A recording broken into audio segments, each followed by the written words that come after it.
नमस्कार विद्यार्थी मित्रांनो, MPSC एड्युकेटर यूट्यूब चॅनलमध्ये तुमचं स्वागत आहे. 31 जुलै 2026 रोजीच्या लोकसत्ता न्यूजपेपरमधील महत्त्वाच्या घडामोडी आता आपल्याला बघायच्या आहेत. तत्पूर्वी व्हिडिओला लाईक आणि चॅनलला सबस्क्राईब करायला विसरू नका. चला तर मग सुरुवात करूया. पहिली बातमी आहे QR कोड आधारित स्मार्ट शिधापत्रिका. राज्यामध्ये नागरिकांना अधिक सुरक्षित, सुलभ आणि आधुनिक स्वरूपातील शिधापत्रिका उपलब्ध करून देण्यासाठी महाराष्ट्र राज्य सरकारने ही नवीन योजना आणलेली आहे, स्मार्ट शिधापत्रिका. तर ह्याचा प्रारंभ 15 ऑगस्टपासून सुरू केला जाणार आहे आणि राज्यातील 1,86,00,000 कुटुंबांना ही स्मार्ट शिधापत्रिका यांचं वितरण करण्यात येणार आहे. यामध्ये पहिल्या टप्प्यात फक्त केसरी आणि पिवळ्या जे शिधापत्रिका धारक आहेत त्यांनाच ही स्मार्ट शिधापत्रिका देण्यात येईल आणि याचा आरंभ जो आहे तो गडचिरोली आणि सिंधुदुर्ग जिल्ह्यांमधून करण्यात येणार आहे.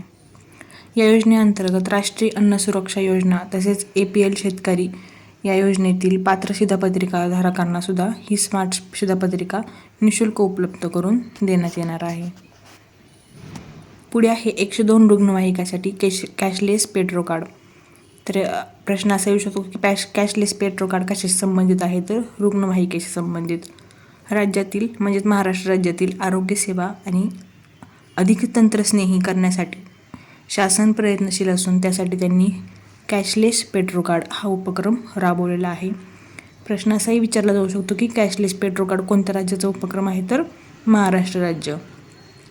यामुळे 102 रुग्णवाहिका सेवांचं व्यवस्थापन अधिक सक्षम होणार आहे. त्याचबरोबर मुंबईतील आरोग्यसेवा आयुक्तालय इथं ह्या कॅशलेस पेट्रो कार्डचं जे कार्यक्रम आहे त्यामध्ये ह्याचं उद्घाटन करण्यात आलेलं आहे.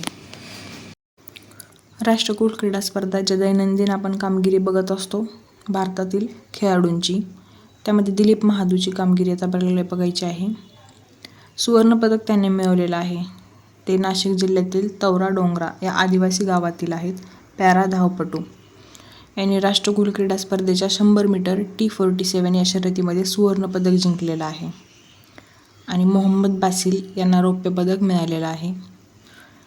जे दिलीप महादू आहेत यांना वयाच्या 5व्या वर्षी झाडावरून पडल्याने गंभीर दुखापत झाली होती आणि उजवा हात कापून टाकण्यात आलेला होता. दिलीप हे मूळचे 400 मीटर शर्यतीमधील धावपटू आहेत, परंतु यंदा ह्या राष्ट्रकुल क्रीडा स्पर्धामधून 400 मीटरची स्पर्धा वगळण्यात आली होती, त्यामुळे त्यांना 100 मीटर शर्यतीमध्येच खेळावं लागलं होतं. 2022मध्ये खेलो इंडिया युवा स्पर्धेमध्ये महाराष्ट्राच्या कांस्य पदक विजेता तो राहिलेला आहे.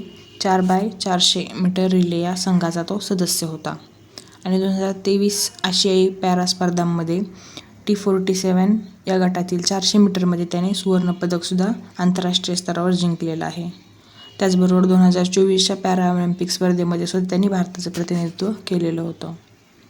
श्रीशंकर यांना लांब उडीमध्ये रौप्य पदक मिळालेलं आहे.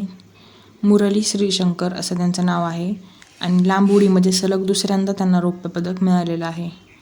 ते केरळचे राहणारे आहेत, 27 वर्षीय.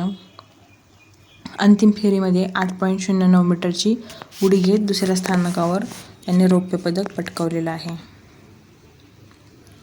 पुढे आहे अण्णाभाऊ साठे स्मारक प्रकल्प. घाटकोपरमधील चिरानगर येथे लोकशाहीर अण्णाभाऊ साठे यांचं भव्य स्मारक उभारण्यात येणार आहे. याचं भूमिपूजन मुख्यमंत्री देवेंद्र फडणवीस यांच्या हस्ते झालेलं आहे. यामध्ये चिरानगर येथे 18,000 चौरस मीटर जागेवर 305 कोटी रुपये खर्च करून हा प्रकल्प उभारण्यात येणार आहे. चिरानगर येथे अण्णाभाऊ साठे यांचं घर पण आहे. प्राचीन लोककला, शाहीर कला यांची ओळख होण्यासाठी अण्णाभाऊ साठे कक्ष आणि शाहीर अमर कक्ष इथं स्थापन केला जाणार आहे. तसंच शोषितांच्या लढ्याची साक्ष देणारे कक्ष, साहित्य कक्ष अशा प्रकारचे कक्ष इथं उभारण्यात येणार आहेत. त्याचबरोबर दृकश्राव्य कक्ष, कला साहित्य कक्ष, 300 आसन क्षमता असलेलं सभागृह, 300 ते 250 आसनांचे 2 चित्रपटगृह, तालीमाची खोली, त्यानंतर प्रशासकीय कार्यालय, उपहारगृह, पुस्तक विक्री दुकाने, भेटवस्तूंची दुकाने, प्रदर्शन कक्ष अशा अनेक सुविधा या स्मारकामध्ये असणार आहे. गरीब विद्यार्थ्यांना शैक्षणिक सुविधा मिळाव्या यासाठी प्रशिक्षण आणि संशोधन केंद्रसुद्धा इथं उभारलं जाणार आहे. त्याचबरोबर अण्णाभाऊ साठे यांचा 20 मीटर उंचीचा ब्रांजचा पुतळासुद्धा इथं उभारण्यात येणार आहे. अण्णाभाऊ साठे यांची 1 ऑगस्टला जयंती असते. पुढे आहे मराठी चित्रपट स्टोरीज अँड स्टारडम प्रदर्शन. मागील 100 वर्षाहून अधिकच्या चित्रपट जे आहेत त्यांच्या इतिहासावर आधारित हे प्रदर्शन भरवलं जाणार आहे. त्याचं नाव आहे मराठी चित्रपट स्टोरीज फॉर स्टारडम. या प्रदर्शनाचं आयोजन जे आहे ते फोर्ट येथील राष्ट्रीय आधुनिक कला संग्रहालय नॅशनल मॉडर्न आर्ट गॅलरी येथे केलं जाणार आहे. ठिकाण कोणतं आहे तर National Modern Gallery of Art. Raja Harishchandra हा जो चित्रपट होता तो सर्वात पहिला चित्रपट होता. 3 मे 1913 रोजी गिरगाव येथील कोरोनेशन सिनेमागृहात हा प्रदर्शित झालेला होता. दादासाहेब फाळके यांचा पहिला चित्रपट आहे तो. आणि त्यानंतर अयोध्येचा राजा 1932 मध्ये व्ही शांताराम दिग्दर्शित हा पिक्चर होता. त्यामध्ये अयोध्येचा राजा हा पहिला बोलपट म्हणून प्रदर्शित झालेला होता. दोन्ही पण नावं महत्त्वाची आहेत आणि ही तारीख पण एक्झाममध्ये विचारतात.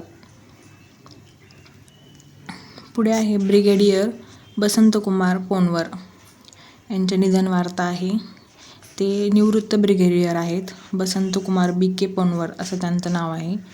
27 जुलै रोजी त्यांचं निधन झालेलं आहे. मध्य प्रदेशमधील महू येथे राहत होते ते.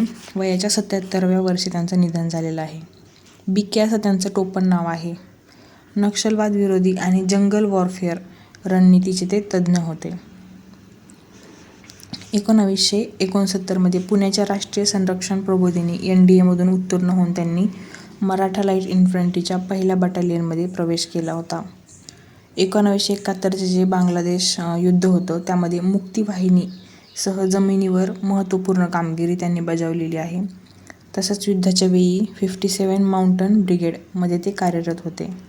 बशिंगपूर कमालपूरचे मोर्चे त्यांनी सांभाळलेले आहेत. तंगेल येथे भारतीय सैनिकांच्या पॅराशूट उतरवण्याच्या बंदोबस्तात सुद्धा त्यांनी महत्त्वाचं योगदान केलेलं आहे. ईशान्य भारतामध्ये म्हणजे मिझोरम, आसाम आणि नागालँड इथं सशस्त्र आतंकवादी विरोधी कारवायांमध्ये सुद्धा त्यांनी सेवा दिलेली आहे. त्याचबरोबर त्रिपुरामध्ये आसाम रायफल्सचे उपमहानिरीक्षक म्हणून सुद्धा त्यांनी काम केलेलं आहे. नागालँडमध्ये 1999 मध्ये इसाक मुइव्हा गटाचा लाँग मार्च नेस्तनाबूत करण्यात त्यांनी महत्त्वाची भूमिका बजावलेली आहे.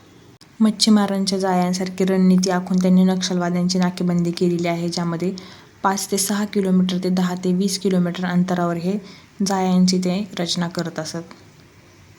त्यांना विशिष्ट सेवा मेडल आणि अतिविशिष्ट सेवा मेडल यांनी सन्मानित करण्यात आलेलं आहे. तर या होत्या आपल्या 31 जुलै 2026 रोजीच्या लोकसत्तामधील महत्त्वाच्या घडामोडी. ही माहिती कशी वाटली कमेंटमध्ये नक्की कळवा. व्हिडिओला लाईक, चॅनलला सबस्क्राईब करायला विसरू नका. धन्यवाद.